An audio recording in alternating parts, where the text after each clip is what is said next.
ከአክራሪ እስልምና ወደ ክርስትና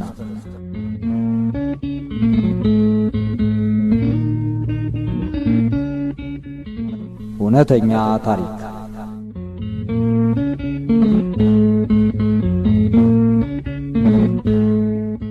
ከነሐድ መሐሙድ ሞተዋል።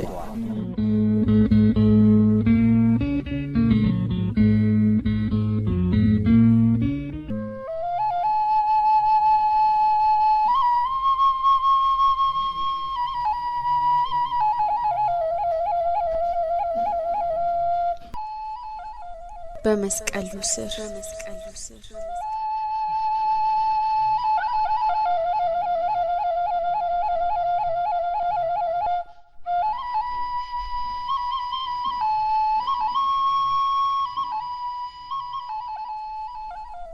ከክርስቶስ ጋር መኖር እንዴት ውብና አስደሳች ኑሮ ነው።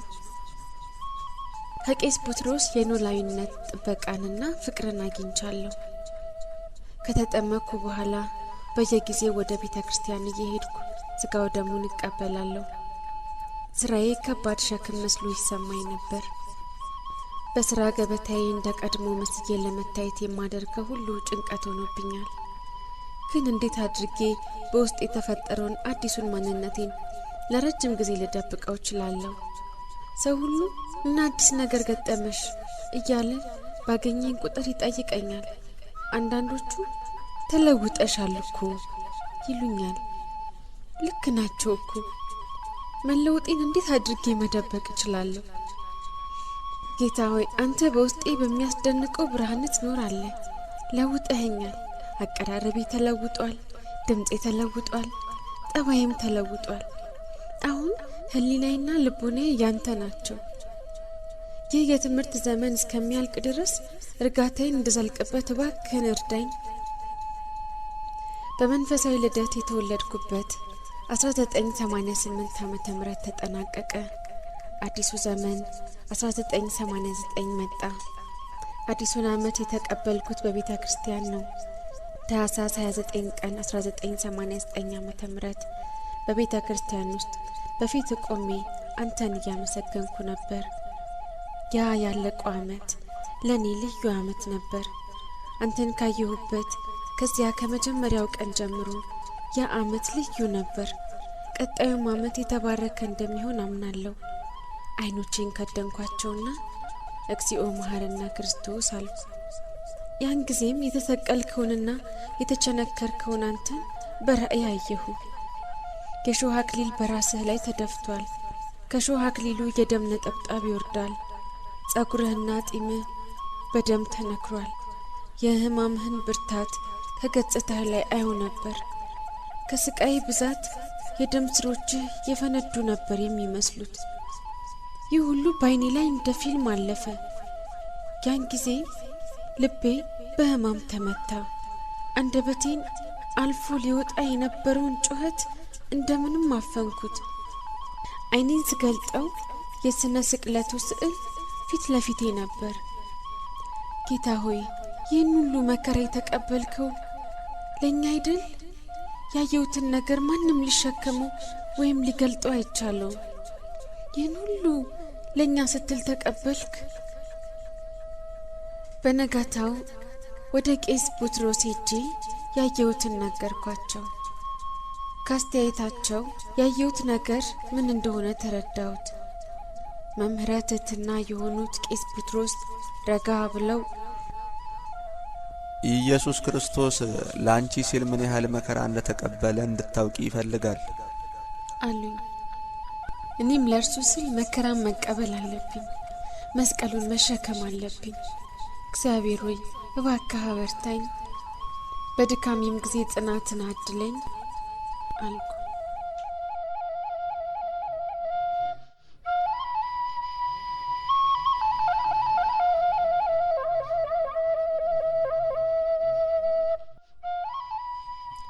ከተወለድኩ ጀምሮ ያለ ብርቱ ህመም ወይም ያለ ኦፕሬሽን ወይም ያለ አደጋ ያሳለፍኩት ዓመት አልነበረም። በየጊዜው ለሞት የሚያደርስ አደጋ ያጋጥመኝና እግዚአብሔር በተአምራት ከሞት አፋፍ ይመልሰኛል። 1988 ዓመተ ምህረት ግን ያላንዳች ችግር ነው ያለፈው። ጌታ ሆይ ስለ ጥበቃ በፊትህ ሰግጄ አመሰግንሃለሁ። እግዚአብሔርም ይህ ሁሉ የመጣብሽ አንቺን ለማሰቃየት ሳይሆን ትዕግስትንና ጽናትን ገንዘብ ታደርጊ ዘንድ ነው አለኝ። ሐዋርያው ቅዱስ ጳውሎስ የተናገረውን አሰብኩት።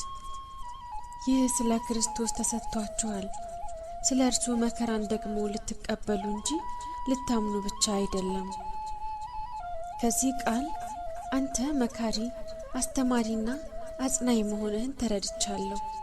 እኔን ለቀጣዩ ጉዞ እያዘጋጀኸኝ ነው። ያገባሁና የ3 ልጆች እናት ነኝ።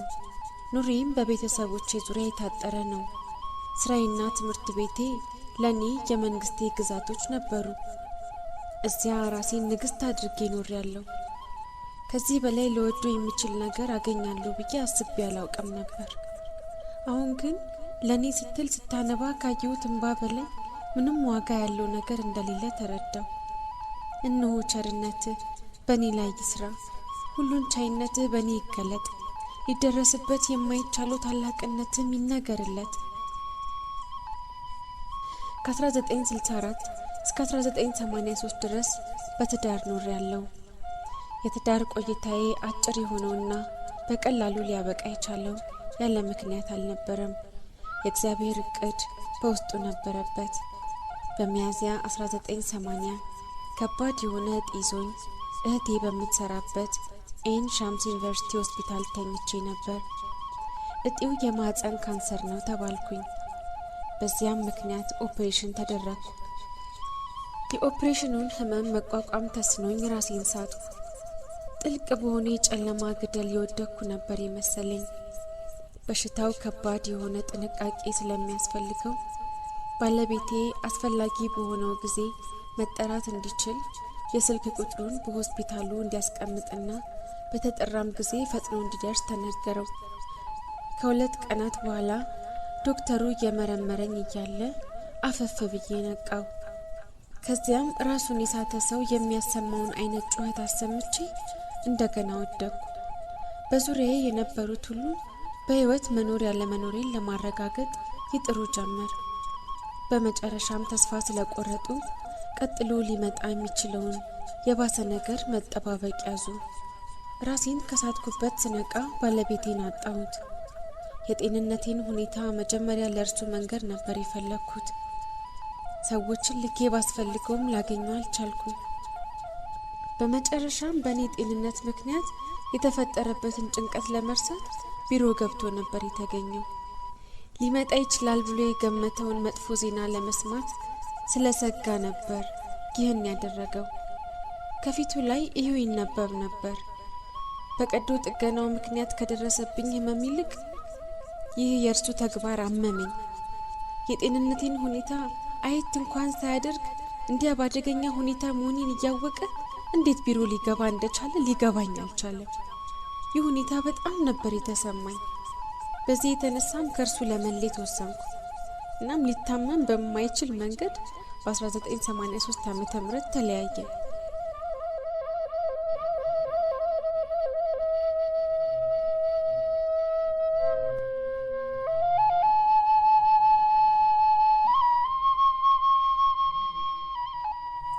አንድ ቀን መልከ መልካምና ረጅም ከሆነ ወንድ ልጄ ጋር በእግራችን እየተጓዝን እያለ የተፈጸመውን ነገር አረሳው። ከእርሱ ጋር ጎን ለጎን ሆነን በመንገዱ ዳር እያወራን ስንጓዝ ብስክሌት የሚነዳ አንድ ሕፃን ልጅ ትከሻዬ ላይ ገጨኝ። ልጁ ሆን ብሎ ሳይሆን ከመኪና ሲሸሽ ነበር የገጨኝ። ሚዛኔን ስቼ እግሬ ላይ ስለወደኩበት ቁርጭምጭሚቴን ወለም አለኝ። ልጄም ወዲያውኑ ወደ ሆስፒታል ወሰደኝ። አጥንቴ ከመሰበሩም በላይ በውስጤ ደም ይፈሰኝ ነበር። ከታከምኩ በኋላ ወደ ወንድሜ ቤት ተወሰድኩ። በዚያም 2 አስጨናቂ የሆኑ ቀናት አሳለፍኩ። ከህመሙ በላይ እያሳሰበኝ መጽሐፍ ቅዱስን ለማንበብና ወደ ቤተ ክርስቲያን ለመሄድ ያለመቻሌ ነበር። በሁለተኛው ቀን ሌሊት እርፍ ጨብጬ እንዴት ወደ ኋላ መልሳለሁ እያልኩ ጨነቅ ነበር። ከዚያም አምላኬን እባክህ ፈውሰኝ ብዬ ከልቤ ለመንኩት።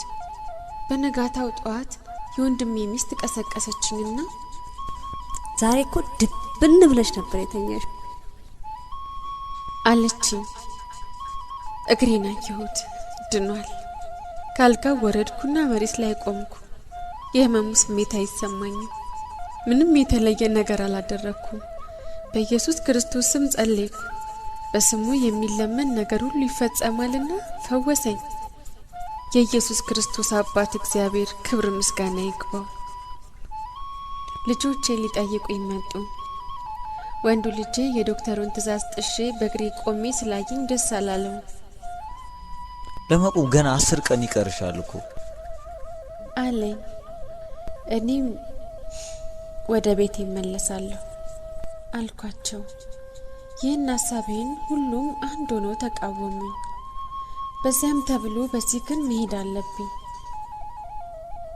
ገላዬን ልታጠብ ልብሴን ሳወልቅ በውስጥ ደም ይፈሰኝ ከነበረው ቦታ ላይ የመስቀል ምልክት በትንሹ ታየኝ። እናም እርፍ ጨብጦ ወደ ኋላ መመለስ እንደማይገባ ተረዳው። አቤቱ ይቅር በለኝ። ከማንም በላይ አንተን እወዳለሁ። ፍቅርህ ከምንም ነገር ጋር ሊያነጻጽሩት የማይቻል ነው። ያንተ ብቻ ነኝ። ወደፊትም ያንተ ብቻ ሆናለሁ። ያ የመስቀል ምልክት እግሬ ፈጽሞ እስኪድን ድረስ ለ3 ሳምንታት ያህል እዚያ ነበር። እግሬ ሲድን መስቀሉም ተሰወረ።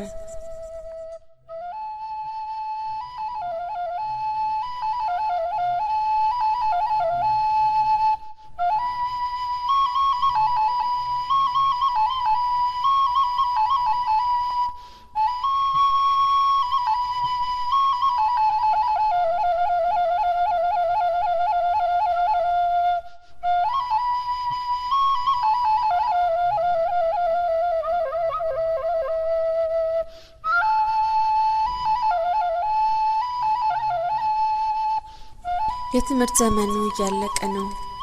የመዝጊያ ፈተና የመስጫ ጊዜው ተዳርሷል። በተቻለኝ መጠን ምንም ያልተፈጠረባት ሰው መስዬ ለመታየት ሞከርኩ። ስራዬን መልቀቅ እንዳለብኝ ይገባኛል። እግዚአብሔር በዚህ ጉዳይ ይረዳኝ ዘንድ ለምኜዋለሁ። በትምህርት ቤቱ ያለው ሰው ሁሉ አሁን በተለየ መንገድ ነው የሚያየኝ። በእኔ ላይ የሚያዩትን አስገራሚ ለውጥ ሁሉም በንቃት ነው የሚከታተሉት። በጣም የምትቀርበኝ ጓደኛዬ የነበረችው የትምህርት ቤቱ ርዕሰ መምህርት እንኳን አሁን እየሸሸችኝ ነው። ሁሉም ነገር እየተለየ መጥቷል። አንድ ቀን የትምህርት ቤቱ ማህበራዊ አገልግሎት ባለሙያ ወደ ቢሮ መጣች። ምናልባት የስነ ልቦና ችግር ገጥሞኝ ይሆን እንዴ ብላ አዝና ነበር። ምንድነው እንሹ? ዛሬ ድምጽሽን ሰምቶ የሚያውቅ አንድም ሰው የለም። ያቺ የምናውቃት ናት ወዴት ሄደች ስትል ጠየቀችኝ። ያቺ የምናውቃት ናት መሞቷን ልነግራት ፈልጌ ነበር። አሁን የምታያት ናት አዲሷ የኢየሱስ ክርስቶስ ልጅ የሆነችው ናት መሆኗን ላበስራት ፈልጌ ነበር። ረጋልኩና አሁን ስለ አምላኬ በሚገባ ስላወቅ ይሆናል የተለወጥኩት። የድሮማ ድሮ አለፈ። አሁን አዲስ ኑሮ መኖር ፈልጋለሁ አልኳት። በርግጥ ምላሽ ሊያረካት እንደማይችል ገብቶኛል። እርሷም የሚያስጨንቅሽ ነገር አለ ስትል ጠየቀችኝ። እኔም ፈገግ ብዬ ስታይን ችግር ያለብኝ ይመስላለሁ እንዴ ስል መለስኩላት። ነገሬ እንዳልጣማት እየታወቀባት ኧረ በጭራሽ ገጽታሽ ብሩህ ነው። ሁኔታሽም በመልካም ጤንነት ላይ ያለሽ መሆኑን ያሳያል። ነገር ግን እንዲህ በአንድ ጊዜ ልውጥ ያደረገሽ አንድ ነገር መኖር አለበት አለች። እኔም መልሼ በዚህ መልኩ ስለተረዳሽኝ አመሰግንሻለሁ። ምንም ችግር እንደሌለብኝም ላረጋግጥልሽ እወዳለሁ። ምንም ችግር የለብኝም። ስለተጨነቅሽልኝ ግን አመሰግንሻለሁ አልኩና ሸኘኋት።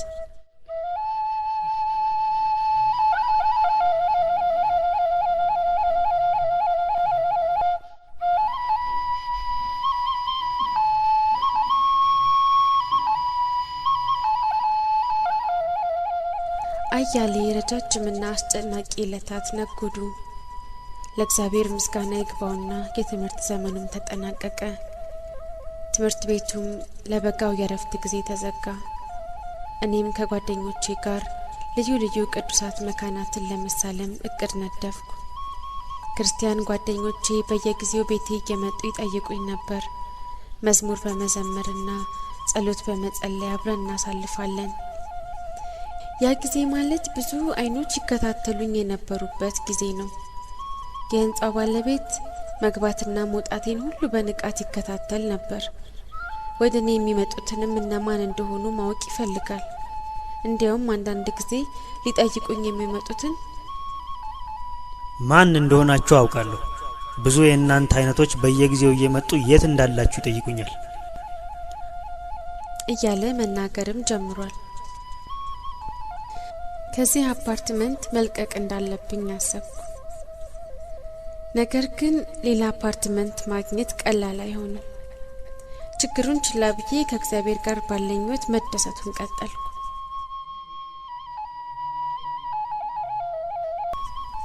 ሰኔ 7 ቀን 1989 ዓ.ም ቅዳሜ ከአንዳንድ ጓደኞቼ ጋር የአባ ብሶዬን ገዳም ለመጎብኘት ሄድኩ።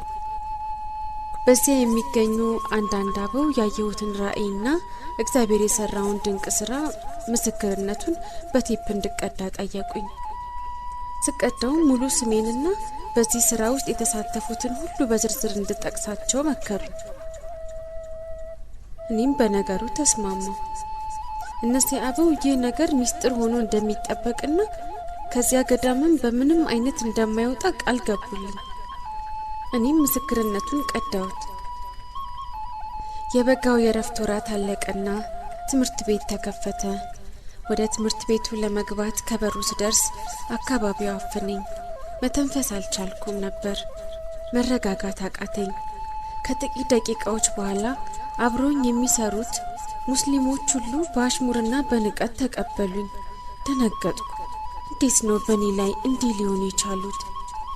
ከዚያ በፊት እኮ ቢሮዬ ፊት እንኳን ሊቆሙ ይፈሩ ነበር። ዛሬ ግን በሽሙጥ ይሁኛል። እንዲያውም አንዳንዶቹ በንቀት ይህን ዓለምና የሚመጣውን ዓለም አጣች፣ ምናልባትም እስከ ዓለም ፍጻሜ የተረገመች ሆና ትኖር ይሆናል፣ መቼም እርሷን መግደል መታደል ነው ይላሉ። እንዲሆኑት ለምን ይሆን ብዬ ለራሴ ምክንያቶችን ማሰብ ጀመርኩ። ከዚያም ምክትል ርዕሰ መምህርቷን ለመጠየቅ ሄድኩ። ሙስሊም ናት። ገና ስታየኝ ፊቷን አዞረች።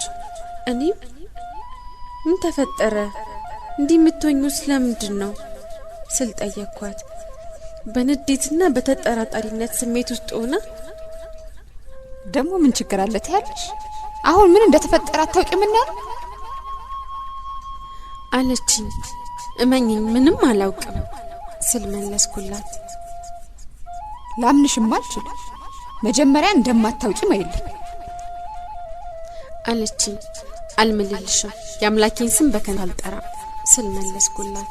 እርሷ ወይ ጉድ፣ ለመሆኑ አንቺ ፈጣሪን ታውቂያለሽ አለችኝ። ያለ ጥርጥር አምላኬንማ አውቀዋለሁ፣ ያለ እግዚአብሔር በቀር ሌላ አምላክ የለም አልኳት። ጮኸችብኝና ይሄንን ቃል ጨርሹ ስትላፋጠጠችኝ። ምን ማለት እንደፈለገች ያልገባኝ መስጊ ለማለፍ ፈለኩ። መልእክተኛው መሐመድ ነው የሚለውን እንድጨምር እንደፈለገች ገብቶኛል። የተናደድኩ መሰልኩና እንዴት ብትንቂኝ ነው? አዝናለሁ፣ አንቺ ሳትይኝ እኮ መናገር የሚችል ሰው ነኝ ብያት ጥያት ወደ ቢሮ ተመለስኩ። መቼም የለወጠኝን ምክንያት ሳያውቁት አይቀሩም። ግን እንዴት ሊያውቁ ቻሉ?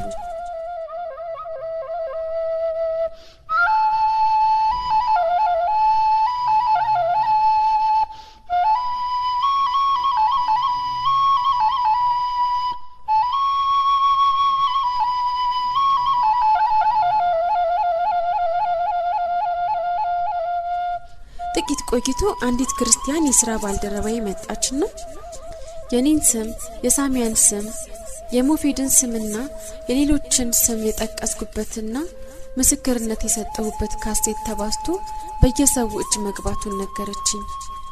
ያን ካሴት ለካ ሙስሊሙም ክርስቲያኑም እየተቀባበለ ይሰማው ጀምሯል። የዛሬ 21 ቀን የተቀዳ ካሴት እንዴት ይህን ያህል ባንድ ጊዜ ሊዳረስ ቻለ?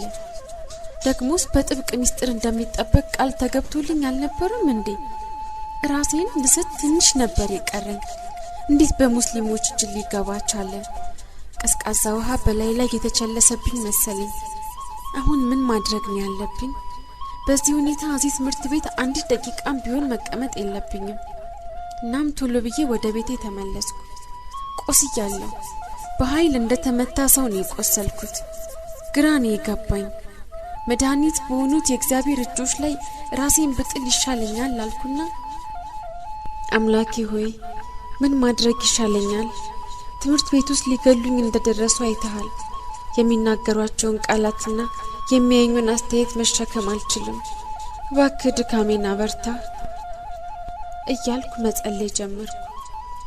ያን ጊዜ ተነሽና መኖሪያሽን ቀይሪ፣ ማንም ሊያጠቃሽና ሊነካሽ አይቻለውም የሚል የእግዚአብሔር ድምጽ ሰማሁ። ተመስገን ጌታዬ፣ ዘወትር ትመራኛለህና።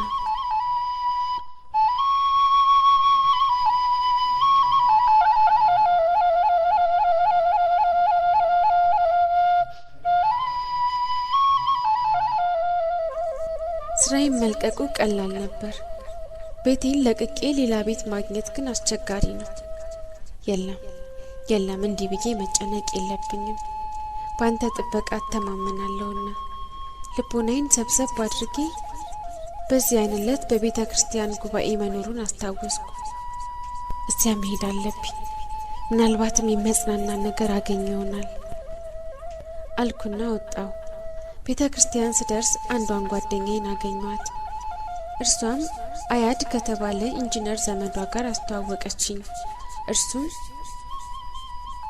አሁን ባለሽበት ቤት መኖሩ ተስማምቶሻል ሲል እንደ አጋጣሚ ጠየቀኝ። እኔም እግዚአብሔር ለምን ወደ ጉባኤው እንደጠራኝ አስተዋልኩ። ከዚህ አካባቢ ወጥቼ ክርስቲያኖች በብዛት በሚኖሩበት አካባቢ መኖር እንደምፈልግ ገለጥኩለት። እርሱም ሐሳቤን በመቀበል አንድ ህንጻ የሚገነቡ ሁለት ወንድማማቾች እንደሚያውቅና በሚገነቡትም ህንጻ ላይ አንድ ትንሽ ክፍል ለኪራይ ማዘጋጀታቸውን ገለጠልኝ። ከጥቂት ቀናት በኋላ አነጋግሬያቸው ነግሬሻለሁ አለኝ። በቀጣዩ ቀን ትምህርት ቤት ሄጄ መልቀቂያዬን አስገባሁ። ርዕሰ መምህርቷ መልቀቂያዬን በፍጥነት ነበር ያጸደቀችልኝ። የወረዳው የትምህርት ቢሮም በፍጥነት ነበር መልቀቂያዬን ያጸደቀው። በዚያው ዕለትም መልቀቂያዬ ለትምህርት ምክትል ሚኒስቴሩ ቢሮ ተላከልኝ። የእግዚአብሔር ኃይል ነገሮችን ሁሉ በፍጥነት እያስኬደልኝ ነበር። ጌታ ሆይ ላንተ ምስጋና ይድረስ። አቤቱ ደካማነቴን ተመልክተ ብርታትን አድለኝ። ከነርሱ የሚመጣብኝን አስፈሪውን ነገር ሁሉ ለመቋቋም እችል ዘንድ በፊትህ ሞገስን ስጠኝ።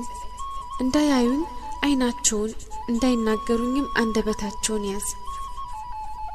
በትምህርት ሚኒስቴር የመጨረሻው መልቀቂያ እስኪሰጠኝ ድረስ ባንተ ኃይልና እርዳታ በፊታቸው በጽናት ቆም ዘንድ አበርታኝ።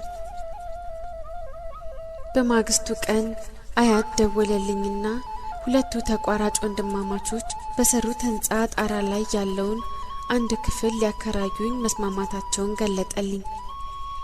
ቀጠሮ ይዘን አብረን በመሄድ ቤቱን አየነው። ገና በደንብ ባይጠናቀቅም ክፍሉ ግን በጣም ያምራል። ወር በማይሞላ ጊዜ ውስጥ ሊያጠናቅቁት ቃል ገቡልኝ።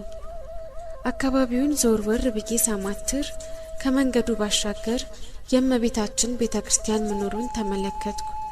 ሐሳቤን ሰብሰብ አድርጌ ጸሎት በልቤ አደረስኩ። ወዲያውኑ ሁለት ሰዎች ከጣሪያው ላይ ሊወረውሩኝ ሲታገሉ በራእይ አየሁ።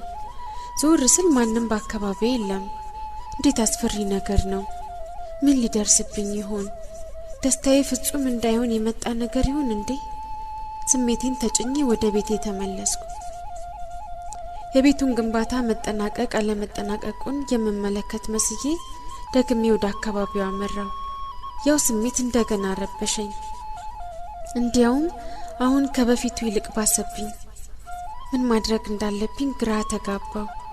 ወደ ቤቴ ስመለስ በልቦናዬ በጸሎት ላይ ነበርኩ። ጌታ ሆይ ይህን ስሜት መረዳት አልቻልኩም። የነገርከኝ መልእክት ምንድነው? ይህን ነገር ለቄስ ቡትሮስ ለመንገር አሰብኩ። ቄስ ቡትሮስን ለማነጋገር ወደ ቤተ ክርስቲያን ሄድኩ። ነገር ግን የት እንዳሉ በትክክል ሊነግረኝ የሚችል ሰው አጣሁ። ሰዎቹ የሚመልሱልኝ ነገር እርስ በርሱ የሚጣረስ ነው። አንዳንዶች እረፍት ላይ ናቸው፣ ሌሎቹ ታመው ተኝተዋል፣ ሌሎቹም ሌላ ነገር ይነግሩኛል። ጉዳዩ ለኔ ሊገልጡልኝ ከሚችሉት በላይ ሚስጥራዊ መሆኑን ተረዳው። በዚህ ሁኔታ ጥቂት እንደቆየው አንዱ የቤተ ክርስቲያኑ ዲያቆን መጣና አስደንጋጩን መርዶ አረዳኝ።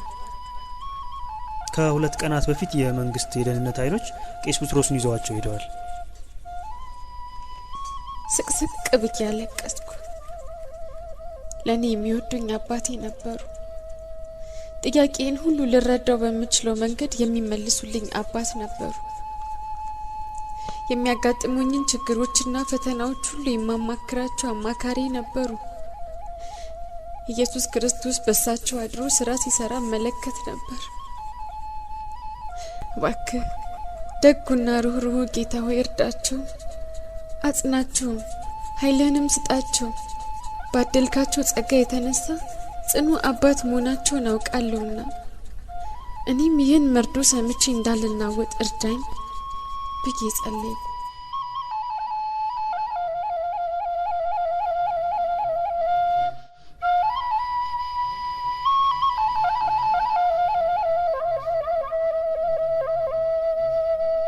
ከቤተ ክርስቲያኑ ልወጣ ስል ቄስ ቡትሮስ ተለቀው በአንዱ ገዳም ውስጥ እንዳሉ ሰማሁ። ወደ አዲሱ አፓርትመንት የምዛወርበት ቀን ደረሰ። ቀኑ እየቀረበ በሄደ ቁጥር ፍርሃቴም እየጨመረ መጣ። ደግሞ አሁን ያለሁበትን ቤት እንደምለቅ ለባለቤቱ ነግሬዋለሁ። ስለሆነም ወደ ኋላ ማለት አልችልም። ይህን እያሰብኩ ዕቃዬን በማዘጋጀት ላይ ያለው አስቸኳይ መልእክት አለ ብሎ ኢንጂነር አያት ደወለልኝ። በቶሎ መገናኘት አለብን ስላለኝ ወደ ተቀጣጠርንበት ቦታ ሄድኩ። እንደ ተገናኘን የህንጻው ባለቤቶች ሊያገኙኝ እንደሚፈልጉ ነገረኝ። ሁለቱን ወንድማማች ተቋራጮች ስናገኛቸው የነገሩን ነገር አስደንጋጭ ነበር። አንደኛው ክፍሉን ልናከራይሽ ባለመቻላችን እናዝናለን አለኝ። ለምን ስንጠየቅኩት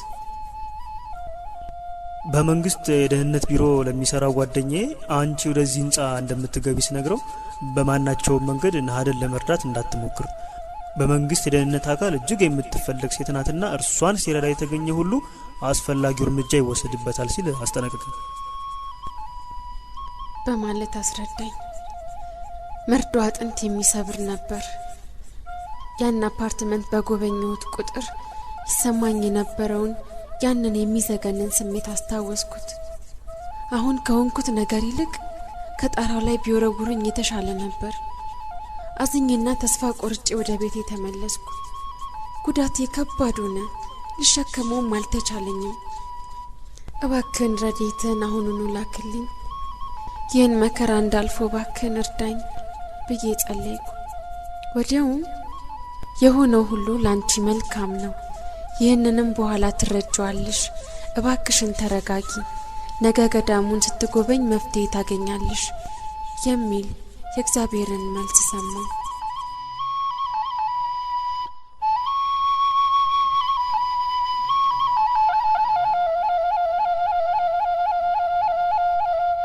በነጋታው በናጥራን ሸለቆ የሚገኙትን ገዳማት ለመሳለም ሄድኩ። በዚያ ጉዞ ሳሚር የተባለ አንድ ጨዋ ክርስቲያን አገኘው። የደረሰብኝን ሁሉ በሰማ ጊዜ መዲናት ናስር በሚባል የካይሮ ክፍለ ከተማ የሚገኝ የአጎቴ አፓርትመንት አለ፣ ሊያከራየው ስለሚፈልግ በጋዜጣ ላይ ማስታወቂያ ወጥቷል አለኝ። ለጉዳዩ ቀጠሮ ይዘን ተለያየን። ያን የወንድማማቾቹን ህንጻ ስጎበኝ ለምን የስጋት ስሜት ይሰማኝ እንደነበር ገብቶኛል። ያን ህንጻ በከራየው ኑሮ ሰው ሁሉ ወዴት እንደሚሄድና ከየት እንደመመጣ ሊከታተለኝ ይችል ነበር። ስለዚህም እግዚአብሔር ከዚያ ችግር ጠበቀኝ፣ አሁን ግን ሰው የማያውቀውን ቦታ አዘጋጀልኝ። ኮንትራቱን ተፈራርሜ ቁልፉን ተቀበልኩ። በቪክቶሪ ከተማ 10ኛው መንገድ ዳር የሚገኝ ባለ 1 መኝታ ክፍል ቤት ነው። ዋጋውም ርካሽ ነበር። ለኛ መልካም የሆነውን ሁሉ የምታዘጋጅ ጌታ ሆይ ምስጋና ላንተ ይሁን። ይህንንም ቦታ ያዘጋጀልኝ አንተ ነህ። ህዝብ ከሚበዛበት ቦታ የራቀ ብቻዬን ለመሆን የሚያስችል ቦታ ነው። ሳሚር ቤቱን ጠጋገነልኝ። የኤሌክትሪክ መስመሩንም ዘረጋ። የትምህርት ቢሮ አሁን ካለበት ቦታ ስለሚርቅ በየጊዜው ጉዳይን ለማስጨረስ መመላለስ አዳጋች ነበር። እናም የትምህርት ሚኒስትሩ መልቀቂያዬን በቶሎ ያጸድቁልኝ ዘንድ እንዲረዳኝ እግዚአብሔርን ለመንኩት። እርሱም የጠየቅሽውን ነገር በነሐሴ 1989 ታገኘዋለሽ ሲል መለሰልኝ። ልቤ ተረጋግቶ ተጽናናሁ። ወደ አዲሱ ቤቴም ለመግባት በሙሉ ልቤ ወሰንኩ። ሞፌድ የዕቃ መጫኛ መኪና ይዞልኝ መጣ። ሳሚርና ጓደኛውም አገዙኝ። አቤቱ ሞፌድን ከክፉ ነገር ሁሉ ጠብቀው ስል ጸለይኩ። በአይን ሻምስ የሚገኘውን አፓርትመንቴን ቀስ ብዬ ለቅቄ ወደ አዲሱ ቤቴ ገባሁ። በዚህ በለቀኩት ቤት ውስጥ ላለፉት 15 ወራት ኖሬበታለሁ።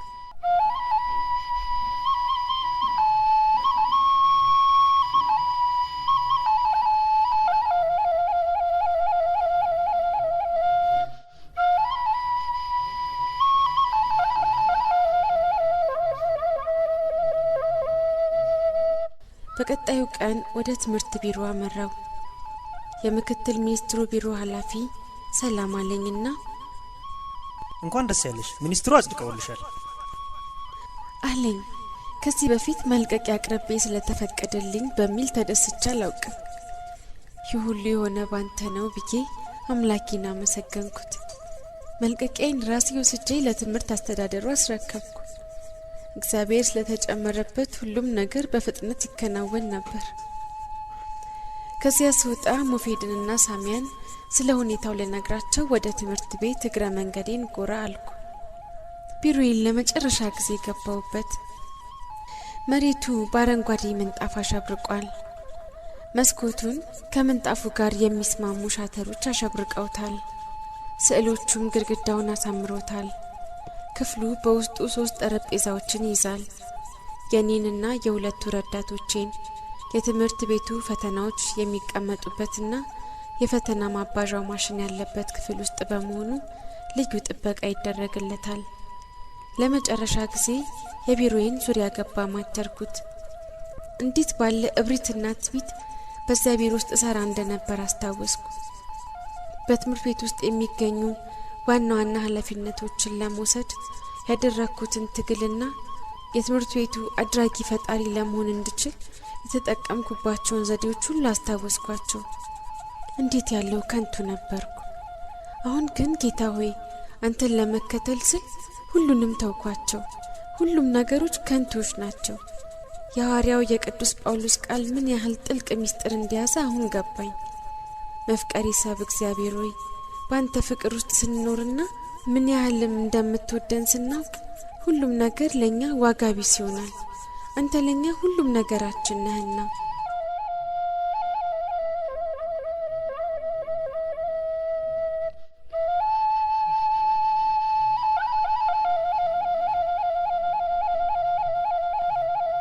ሞፌድ ቀድሞ የሚያደርገው እንደነበረው ወደ ቢሮዬ መጣና አጠገቤ ተቀመጠ። ልጄ መስሎ ነው የሚሰማኝ። ቀና ብዬ አየሁትና ግን ሞፌድ የሌሎችን ስሜት ስረግጥና እንደ ያልተገባ ነገር ሁሉ ስናገር ለምን ነበር የምትታገሰኝ ስል ጠየቅኩ። እንዲህ ሲል ነበር ይመለሰልኝ። ከ2 ዓመት በፊት 4ቱም ክርስቲያን ተማሪዎችና 2ቱም ክርስቲያን መምህራን ፖስተር ለጥፈዋል ብለሽ መርማሪ እንዲጠራ ስታደርጊ እያነባሁ በእግዚአብሔር ፊት ቆሜ ልጆችን እንድታስጨንቅና እንድታስፈራራ ይህችን ሴት ለምን እድል ትሰጣታለህ ብዬ ጠየቅኩት። በህልሜም በአንድ በዛፎች በተሞላ ጫካ ውስጥ ራሴን አገኘሁት። ዛፎቹ ግንድና ቅጠል እንጂ ፍሬ አልነበራቸውም። መሬቱ በድርቅ ምክንያት በትልቁ ተገምሷል። የማየው ነገር ሁሉ አሳዛኝ ነገር ነው። በመካከል ግን አንድ ታላቅ ዛፍ ብቅ አለ። ቅርንጫፎቹም እስከ ሰማይ ደረሱ። አያሌ ለምለም ቅጠሎችንም አወጣ። የዛፉን ውበት እያደነኩ ፊት ለፊት ቆሜ ነበር። ነገር ግን የዚህ ዛፍ ትርጉም ሊገባኝ ስላልቻለ አምላክ ሆይ ስራ ታላቅ ነው፣ ነገር ግን በእነዚህ ዛፎች አማካኝነት ልታስተምረኝ የፈቀድከውን ነገር ልረዳው አልቻልኩም ስል ጠየቅኩት። አንድ ጎላ ያለ ድምጽም ከነሐድ አትለይ፣ በቀጣዩ ጊዜም እግዚአብሔርን በነሐድ ውስጥ ታገኘዋለህ አለኝ። ባየሁትና በሰማሁት ነገር እየተገረምኩ ከእንቅልፌ ነቃሁ። ነሐድ የእግዚአብሔርን ስራ ልናይባት የምንችል ፍሬያማ ዛፍ ትሆናለች ማለት ነው። የማይታመን ነገር ቢመስልም እግዚአብሔር ግን እንዲህ እንዲሆን ፈቅዷል። እናም ልቀበለው ይገባኛል ብዬ አሰብኩ። ስለዚህም ከአንቺ አልለይም ነበር። ክርስቲያን የሆነችውን ርዕሰ መምህርት እስክታባሪያት ድረስ ከሚደርስብሽ ጥቃትና ችግር ሁሉ አንቺን ለመከላከል ተጋ ነበር። ያንን ነገር ስትፈጽሚ ግን አሃ ያየሁት ህልም ከሰይጣን የመጣ እንጂ ከእግዚአብሔር አልነበረም ማለት ነው ብዬ አመንኩ። ይህቺ ሴት እኮ ችግር ፈጣሪ ናት አልኩና ወደ ቤቴ ገብቼ ላንቺ ባደረኩት ነገር በመጸጸት አለቀስኩ። በዚያ ሌሊት አስደናቂ ህልም አየሁ። ሰፊና ንጹህ በሆነ ጎዳና ላይ በመጓዝ ላይ ነበርኩ። በሰማዩ ላይ ብርሃናቱ ፈክተዋል። አይኖቼን ወደ ሰማይ ሳነሳ ብልጭ ድርግም በሚሉ ከዋክብት የታጀበ አንድ የሚያበራ ትልቅ መስቀል አየሁ። ቀጥሎም እንዲሁ በተመሳሳይ ሁኔታ የታጀበ የሚያበራ ትንሽ መስቀል ተመለከትኩ። በልቤም የማየውን ነገር ትርጉሙን አልተረዳሁትም ስል ጌታዬን ጠየቅኩት። ከዚያም ትልቁ መስቀል ተሰወረና ያንቺን መልክ አየሁት። ቀጥሎም ትንሹ መስቀል ሲሰወር የልጅሽ መልክ መጣ። እኔም ድምጼን ከፍ አድርጌ ይህ ሊታመን የማይችል ነገር ነው፣ በእውኑ ነሐድና ልጇ በሰማይ የሚያበሩ መስቀሎች ናቸውን? የማይታመን ነው አልኩ። ነገሩ ግን እየተደጋገመ 3 ጊዜ ሲፈጸም አየሁት። በሶስተኛውም ጊዜ ጌታ ሆይ ሁሉን ቻይ እንደሆንክ የሚሳንህም ነገር እንደሌለ አምናለሁ አልኩ። ስነቃ አንቺ ወደ ርትዕት ሃይማኖት የተጠራሽ ሰው መሆንሽን እርግጠኛ ሆኜ ነበር። እግዚአብሔር በአንቺና በልጅሽ ሊሰራ ስለፈቀደው ስራ አመሰግንኩት። ያ ቀን ደርሶ እግዚአብሔርን የሚያመሰግንበት ቀን ስናፍቀው ነው። እናም ይሄው ዘወትር አመሰግነዋለሁ። ለኔ የገለጠልኝን ሁሉንም እስኪፈጽም ድረስ ላለፉት 2 ዓመታት ያንን በህልሜ ያየሁትን ነገር ከማየው ነገር ጋር ሁሉ ሳዛምደው ነው ነበር ያለኝ።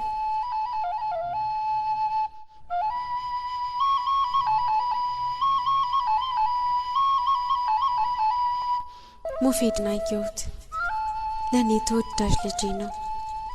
ያንን ኢየሱስ ክርስቶስን ያየሁበትን ራእይ ለሙፌድ ስነግረው የሆነውን ነገር አስታወስኩት። እግዚአብሔር ላለፉት 2 ዓመታት በብርሃን እኔን የከበበበትን ዘመናት አሰብኳቸው። እያንዳንዱ ቀን ካመጣው ነገር ጋር በፍጥነት አለፈ። ዛሬ ምርጫዬን መፈጸም እችላለሁና አምላኬን አመሰግነዋለሁ። እርሱን እንድመርጥና በዚያም እንድጸና አድርጎኛልና። ተወዳጇ ሳሚያ መጣችና አቅፋ ሳመችኝ።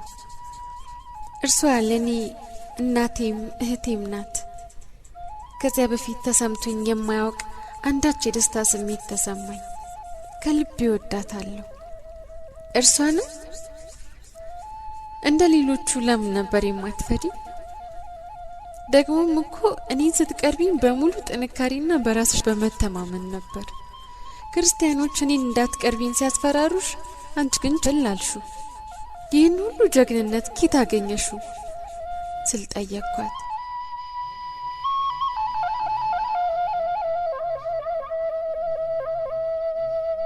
ሳሚያ የደስደስ ባለው አይኗ እያየችኝ ወደ ሄልሜት ዘይቱን ከፍተኛ 2ኛ ደረጃ ትምህርት ቤት የመዛወሪያው ደብዳቤ ሲደርሰኝ በጣም ነበር የደነገጥኩት።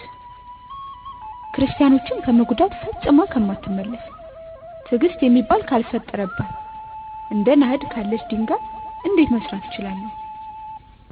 ዋናው ርዕሰ መምህርትን ብትሆን ክርስቲያኖችን የምጠላ ናት። ጉዳዩ ስላሳሰበኝ ለመጸለይ በእግዚአብሔር ፊት ቆምኩ። እባክህ በዚህ ትምህርት ቤት በሚኖረኝ ቆይታ እርዳኝ ብዬ ለመንኩት። የማታ ጸሎቴን ጨርሼ ወደ አልጋዬ አመራሁ። በህልሜ እብነ በረድ በሚመስል ተዳፋት ላይ ቆሜ ነበር። የቆምኩበት ቦታ ንጹህ ቢሆንም ዙሪያው ግን ቆሻሻ ነበር። የቆምኩት ከፍታ ቦታ ላይ በመሆኑ ቆሻሻው ሊደርስብኝ አልቻለም። አጠገቤ የውሃ ቧንቧ ነበር። ቀጥሎ ንጹህ ኩሬ ይታያል። ከዚያ ፓትርያርክ ቄርሎስ መጡ። አቡነ ቄርሎስ እጅግ የምወዳቸው ቅዱስ ናቸው። ከማረፋቸው በፊት ብዙ ጊዜ እየሄድኩ ጠይቃቸው ነበር። እርሳቸው ሳሚያ እጅሽን ታጠቢ አሉኝ። እኔ እጄ እኮ ንጹህ ነው ስል መለስኩላቸው። እርሳቸው ግን ደግሞ ሂጂና እጅሽን ታጠቢ አሉኝ። እኔም እጄን ታጠብኩና ወደ እርሳቸው ተመለስኩ። ይህ ነገርም 3 ጊዜ ተደጋገመብኝ። ከዚያም ፓትርያርክ ቄርሎስ እጃቸውን አነሱና ወደ ሄልሜት ኤልዘይቱን ትምህርት ቤት ሂጂ፣ በዚያ አንድ የተለየ ተልእኮ ተሰጥቶሻል አሉኝ። ከእንቅልፌ ስነቃ ጸሐፊ ሆንኩ ይመስለኝ ነበር እና ስራውን ተቀበልኩት። አሁን ልረዳው ያልቻልኩትና በኋላ የሚገለጥልኝ አንድ ተልእኮ ይኖረኝ ይሆናል ብዬ አመንኩ።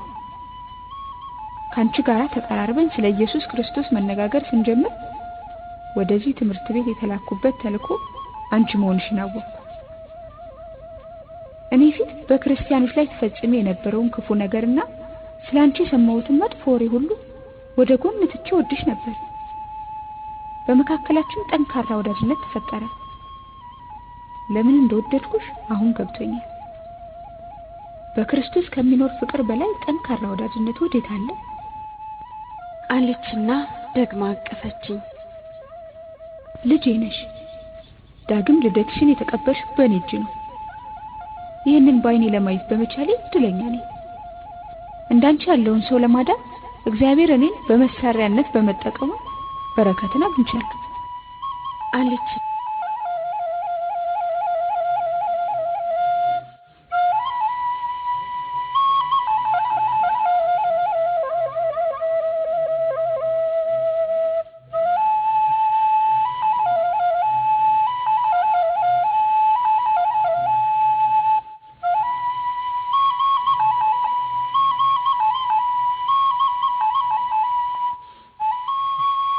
ቁልፎቼን ለርዕሰ መምህርቷ አስረከብኳት። ከሳሚያና ከሞፌድ ጋር ከነበረኝ በጎ ቆይታ በቀር ከዚያ በመውጣቴ የሚጸጽተኝ ነገር የለም። የፍቅር እመቤት የሆነችውን ድንግል ማርያምን በዚያ ክፍሌ ውስጥ ማየቴና ስሟ በተጠራ ቁጥር በክፍሉ ውስጥ ያውደኝ የነበረውን ያንን ልዩ መዓዛ አልዘነጋውም። አዲሱ ልደቴ የተጀመረው በዚህ ክፍል ውስጥ ነው። ቢሆንም የትም ብሄድ አንተ ከኔ ጋር እንዳለህ አምናለሁ። ጭቅጭቅ የማታውቀው ንጉስ ከኔ ጋር ነህ። ምን ያህል ጠንቃቃ እንደነበርኩና የነበረኝንም ሀብት ሁሉ አንተ ታውቃለህ። ሁሉን ትቼ ተከተልኩ ለማለት አልችልም። ያን ማለት ብችልም ኖሮ ምንኛ ደስ ባለኝ ነበር። እነሆ የልቤን በር መታ፣ ድምጽህንም ሰማው። ላንተ በሬን ለመክፈት እንድችልም ረዳኸኝ። ወደ ቤቴ ገባህና ከኔ ጋር ራት በላ። በልቤ በአይምሮዬና በሐሳቤ ለኔ ሁሉንም ነገር ሆንክልኝ። ስለኔ ቆመህልኛል፣ ስለኔ ታስባለህ፣ ስለኔም ትወስናለህ። እውነታው ይህ ነው። ራሱን ከልቡ ለእግዚአብሔር አሳልፎ የሰጠ ቢኖር እግዚአብሔር ስለሱ ይቆምለታል። የሚያይበት አይኑ፣ የሚናገርበት አንደበቱ፣ የሚሰማበትም ጆሮ ይሆንለታል። ከስራ ለመልቀቅ የሚሟሉትን አንዳንድ ነገሮች ለማጠናቀቅ ከ10 ቀናት በኋላ ለመመለስ ተነጋግሬ ከትምህርት ቤት ወጣው። ጌታ ሆይ አንተ ለቃልህ ታማኝ መሆንህን አምናለሁ። ከቀድሞ መኖሪያዬ ከኤን ሻምስ ወደ አዲሱ መኖሪያዬ ወደ ናስር ከተማ የተዛወርኩት በነሐሴ 1989 ነው። የመልቀቂያ ደብዳቤም ቃል በገባልኝ መሰረት በነሐሴ 20 1989 ዓመተ ምህረት ተጠናቀቀ። ምስጋና ላንተ ይሁን። በ10ኛው መንገድ ያለው መኖሪያዬ ብዙ ህዝብ በማይበዛበት አካባቢ የሚገኝ ነው። ብዙዎቹ ቤቶች ባዶዎች ናቸው። እዚህ እንቅስቃሴን ማንም አይከታተልም። ማንም ማን እንደሆንኩ አያውቅም። ከጎረቤቶቼ ጋር ስለማልቀራረብ ማንም አያውቀኝም። እግዚአብሔር በእኔ አድሮ የሰራውን ስራ በየቦታው መመስከር ጀመርኩ። በየቤተ ክርስቲያኑ፣ በየገዳማቱ እንዲሁም ሁኔታው በፈቀደበት ቦታ ሁሉ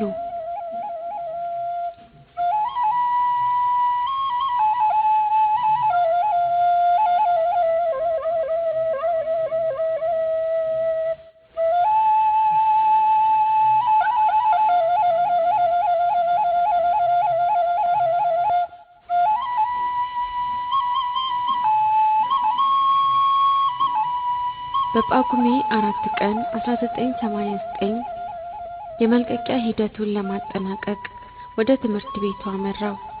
ይህ ቀን ለመጨረሻ ጊዜ እዚያ ግቢ ውስጥ የገባሁበት ነው። ወደ ግቢው ውስጥ ጠጋ ልቤ በጣም ይመታ ነበር። አንተ ግን ጌታ ሆይ መንገዴን ትመራኝ ዘንድ ከኔ ጋር ነበርክ።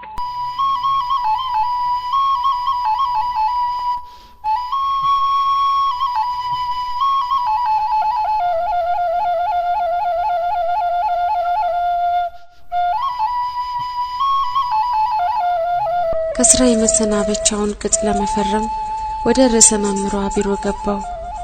ልክ መግባቴን ስታረጋግጥ በፍጥነት ወጥታ ቢሮውን በላይ ላይ ቆለፈችና ሙስሊማን ምክትል ርዕሰ መምህርትና ረዳት ዲኑን ጠርታ ማንም እንዳይገባ በሩን እንዲጠብቁ ነገረቻቸው። ተመልሳ ስትመጣ ልታወርድብኝ ያሰበችው መከራ ከፊቷ ላይ ይነበባል።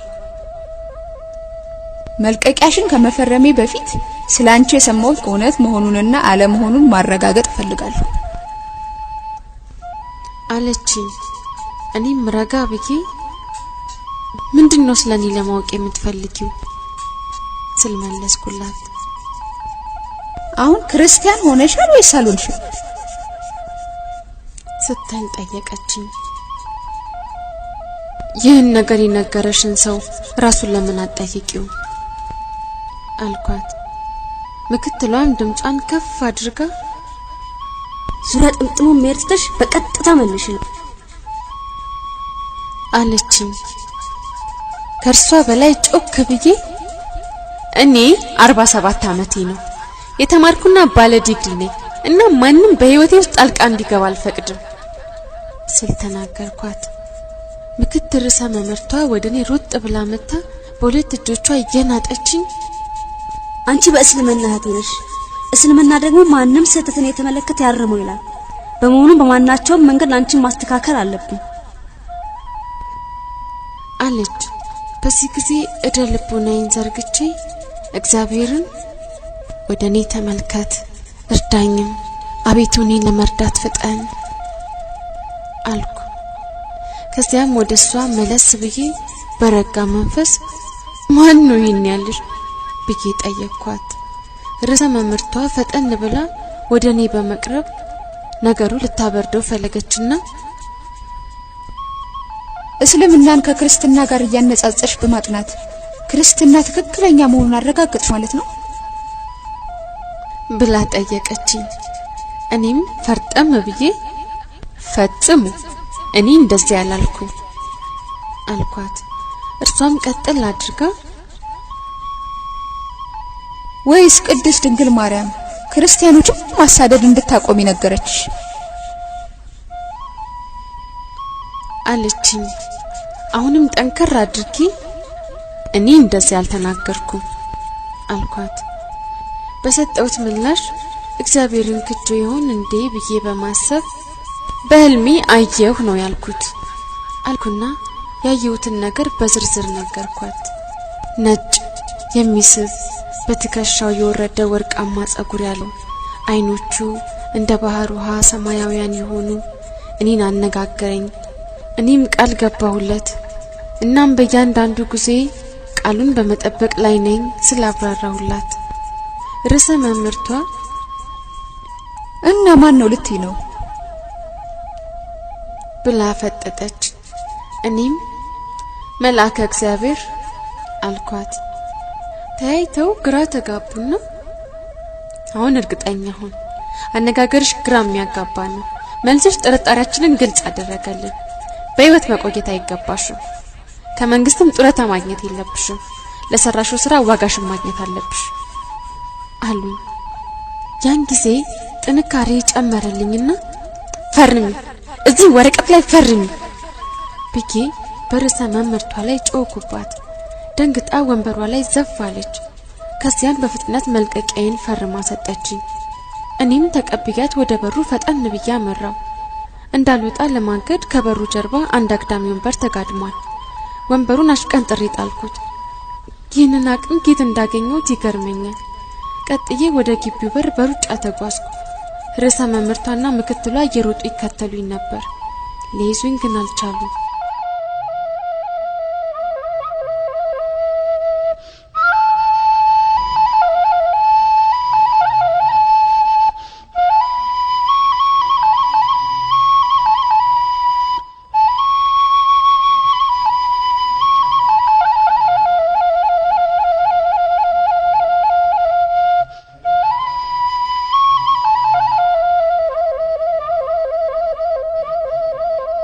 በጥርጣሬና በስጋት ስሜት ተውጪ በመንገድ ላይ ስጓዝ ከርዕሰ መምህርቷና ከምክትሏ ጋር የነበረኝ ሁኔታ እያሰብኩት ነበር። ያንን ከበባ እንዴት ላመልጠው ቻልኩ? በመንገድ ስጓዝ እያለቀስኩና ህመም እየተሰማኝ ነበር። አይነ ልቦናዬን ወደ እግዚአብሔር አነሳውና ጌታ ሆይ ይቅር በለኝ፣ ደካማ መሆኔን ታውቃለህና ወደ አንተ ለምንሃለሁና እርዳኝ፣ ደካማነቴን ይቅር ብለህ ብርታትን አድለኝ ብዬ ጸለይኩና ወደ ቤተ ክርስቲያን ሄድኩ። እዚያ ስደርስ በእግዚአብሔር እቅፍ ውስጥ የገባው ያህል ተሰማኝ። ያገኘኋቸው ጓደኞቼ የሆኑ ሰዎች መጥተው ስላንቺ ሲጠይቁ ነበር ብለው ነገሩኝ። ከንግግራቸው የመጣው ሰው ባለስልጣንና ክርስቲያን ያልሆነ መሆኑን ገመትኩ።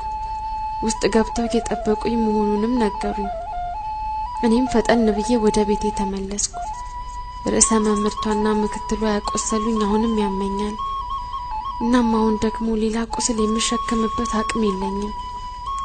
በቅፉ ውስጥ መሆኔን ስለማምን ምን ማድረግ አለብኝ ስል እግዚአብሔርን ጠየቅኩት። እርሱም ቤትሽን አሁኑኑ ለቀሽ ውጪ ሲል መለሰልኝ። ልቤ በህመም ተመታ። የት መሄድ እችላለሁ? ሁሉም ሰው ሊያስጠጋኝ ፍቃደኛ አይደለም። ሁሉም ሲያየኝ ይሸሻል። ከኔ ጋር መታየትን ሁሉም ይፈራዋል። በነጋታው ለሞፌድ ልደውልለት ብዬ ወጣው። የእግዚአብሔር መንፈስ ያደረበት ሰው ስለሆነ እንደተለመደው ሊረዳኝ ፍቃደኛ እንደሚሆን አምናለሁ። ነገር ግን ምን ያደርጋል? ከራስ ጸጉሬ እስከ እግር ጥፍሬ የሚጠዘጥዝ መርዶ ነበር የሰማሁት። ሞፌድ ተይዞ ታስሯል። ሞፌድ ታሰረ? ለምን? ምን ወንጀል ሰርቶ ነው? አቤቱ በምህረትህ እባክህ ጎብኘው። ልጅህ መሆኑን ታውቃለህ። ልቤ በስቃይ ተመታ። ሞፌድ የታሰረው በእኔ ምክንያት ነው ብዬ አሰብኩ። መልሼ ደግሞ አይደለም ጌታ ሆይ ያንተ ፍቃድ ስለሆነ ነው። እባክህ አሁንም ያንተ ፍቃድ እንጂ የኔ ይሁን። ሁሉም ነገር በእጅህ ነው። ወደ ቤቴ ብመለስ እኮ ልቀቂው ነው ያልከኝ።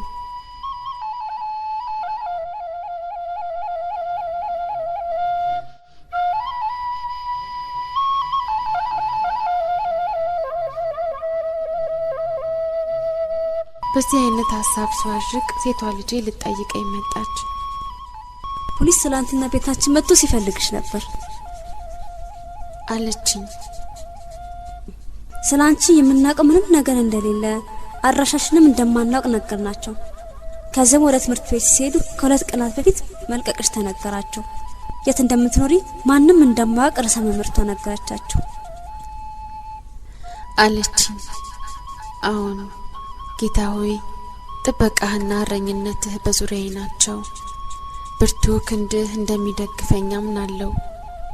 ፖሊሶቹ ትምህርት ቤት የሄዱት ስራዬን ከለቀቅኩ 2 ቀናት በኋላና ቤቴን ከለቀቅኩ በኋላ መሆኑ ያንተን ስራ ይናገራል። በዘይቱን የነበረኝን ቤት ተይው ስትለኝ ላንቺ ደህንነት ሲባል ነው ያልከኝ ትክክል ነበር። በትምህርት ቤቱ ያሉት ሁሉ ወደ ዘይቱን መዛወሬን ያውቁ ነበር። ሁሉን ቻይ የሆነው ጌታ እቅድ ግን እኔን ጠበቀኝ። ቄስ ቡትሮስ በቁራጭ ወረቀት ጽፎ የሰጡኝን ቃል አስታወስኩት። እነዚያ ዘወትር እንዳረሳቸው የነገሩኝን ቃላት አሰብኩ። ጌታ ያላዘዘውን የሚልና የሚፈጽም ማን ነው?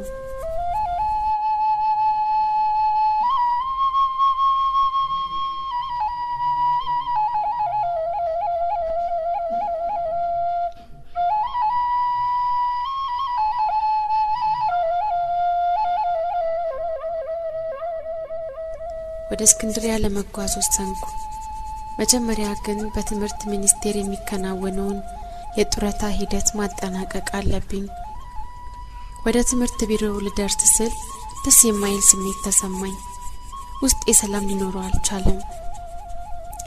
ራሴን ለማረጋጋት ሞከርኩና አንተ ግን አቤቱ ከኔ አትራቅ፣ አቤቱ ጉልበቴ እኔን ለመርዳት ፍጠን የሚለውን የዳዊትን መዝሙር በልቤ እየደጋገምኩ መጸለይ ቀጠልኩ።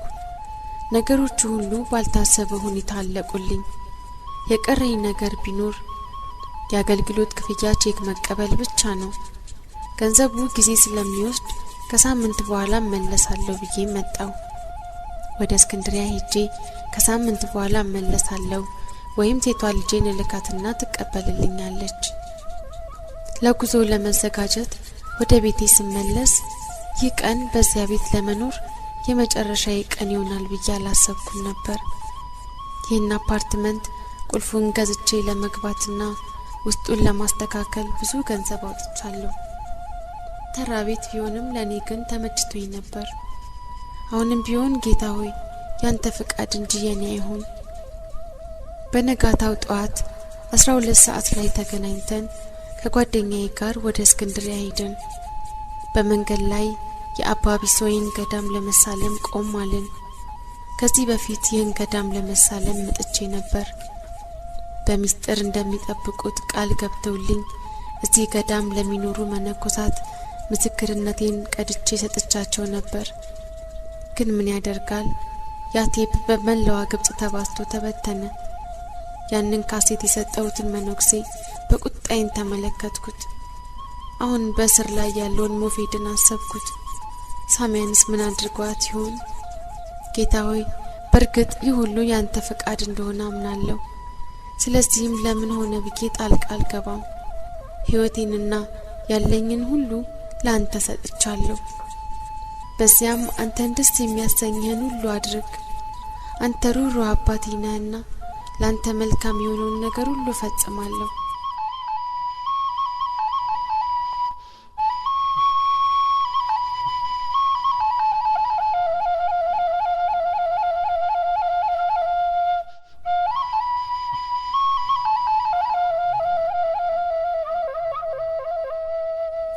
እስክንድሪያ ስደርስ የተወሰኑ ጓደኞቼ ተቀበሉኝና አጋሚ ውስጥ ወደሚገኝ ቪላ ወሰዱኝ። አካባቢው ጸጥታ የነገሰበት ነው። ለረፍት መጥተው የነበሩት ተከራዮች በሙሉ ለቀውት ስለሄዱ እኔ ብቻ ነበርኩ ያለሁት። ጓደኞቼ ወደ እስክንድሪያ ሲመለሱ እኔ እዚያው ቀረው። ለልጄ ደውዬ ወደ ትምህርት ቢሮ ሄዳ ገንዘቡ እንድትቀበልልኝ ነገርኳት። አሁን የቀረኝ ነገር ቢኖር እሱ ብቻ ነው። እግዚአብሔር ሆይ አሁን ሁለመናዬን በእግር ስር ጥያለሁ። በመከራ ውስጥ ነኝ። ከባዱን ሸክምም እየተሸከምኩ ነው። እባክህ እርዳኝ። እነሆ ሸክሜን እግር ስር አሳርፌያለሁ። እባክህን ወደ እቅፍ አስገባኝ። የዓይኔን እንባ የቁስሌንም ደም እባክህ ጥረግ። ላንተ ክብር ምስጋና ይግባ። በችግራችን ወቅት መደገፊያችን ነህ። በዚያች ምሽት በእስክንድሪያ ከተማ ያየሁትን ራእይ አልረሳውም። እኔን በርህራሄ እያየኸኝ ከፊትህ ደም ሲወርድ አየሁ። ይህን ሁሉ የተቀበልከው ለኔ ብለህ ነው። ያን ስቃይህን ዘወትር አስበዋለሁ። ይቅር በለኝ። ለኔ ስትል ምን ያህል መከራ እንደተቀበልክ አውቃለሁ። እኔም ላንተ ስል መከራ መቀበል ይገባኛል። እርዳኝ። መስቀሉን ተሸክሜ አንተን መከተል እችል ዘንድ ኃይልና ጽናትን ስጠኝ። በሳምንቱ ማለቂያ ሴቷ ልጄ ከጓደኞቿ ጋር መጣች። ያገልግሎት ገንዘብ ለመውሰድ ወደ ትምህርት ቢሮ ስትሄድ ለሷ እንደማይሰጣትና እኔ ራሴ መውሰድ እንዳለብኝ ፐርሶኔሉ የነገራት መሆኑን ገለጠችልኝ። በትምህርት ቢሮ የህዝብ ግንኙነት ስራ አስኪያጅ የሆነችው እህቴን እንድትቀበልልኝ ልክያስ ነበር። ነገር ግን ናህድ በአገሪቱ የደህንነት መስሪያ ቤት ስለምትፈለግና ያስተዳደሩ ዋና ስራ አስኪያጅን በሰጠው መመሪያ መሰረት ገንዘቡን ራሷ ናህድ እንጂ አንቺ መውሰድ አትችይም ብሎ እንደመለሳት ነገረችኝ። እህቴም 3 አማራጮች ያሉት መልእክት በልጄ በኩል ላከችብኝ።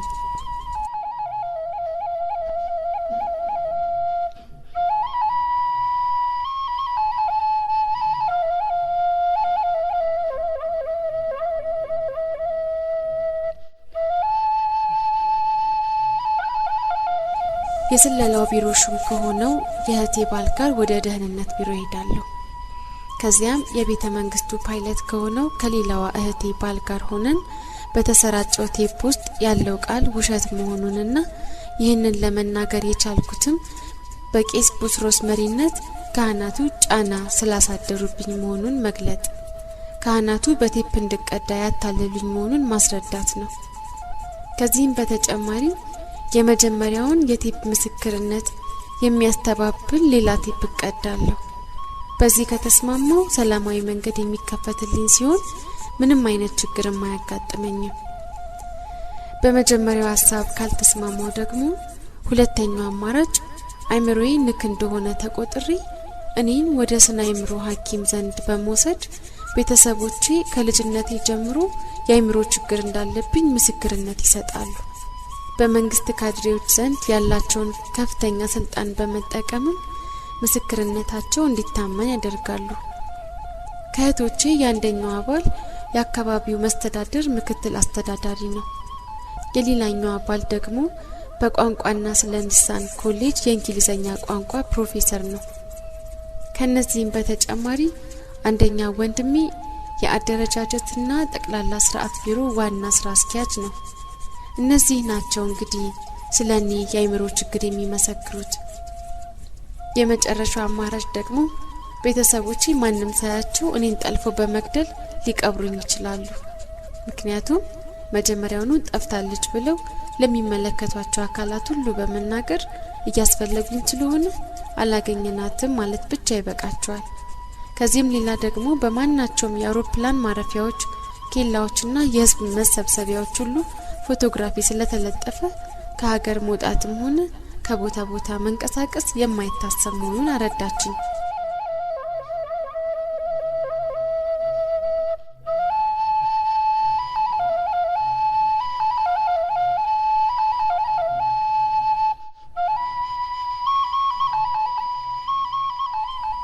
ሐሳቡን ማውጣት መውረድ ያስኩ። እህት ያለችው ሁሉ የምሯን አልመስልሻለኝ። እርግጠኛ ናት ወይስ ልታታልለኝ ፈልጋ ነው? አግኝቻት ነገሮችን ሁሉ ላረጋግጥ ፈለኩ። እውነትም በስልክ ስንገናኝ የመጀመሪያዎቹን 2 እድሎች ካልተጠቀምኩ የሚጠብቀኝ 3ኛው መሆኑ እየማለች ነገረችኝ። በደህንነት ቢሮ የሚሰራው ባሏም በ48 ሰዓታት ውስጥ አሲሶ የሚፈልገውን ሁሉ በኃይል እንደሚያስደርገኝ ዛተ። እነዚህ ሁሉ ደጋግ ልቦች እንዴት ባለ ፍጥነት ተቀይረው ጨካኞች ሆኑ! ዓለም ከመርፌ ዓይን ይልቅ ጠበበችብኝ። እጅግ ከማዘን የተነሳ ሞትን ተመኘው። ያለሁበትን ቤት ያከራዩኝ ሰዎች የሆነውን ሁሉ ሲያውቁ እኛም ችግር እንዳይፈጠርብን ቤቱን ልቀቂልን አሉኝ። የት ልሄድ?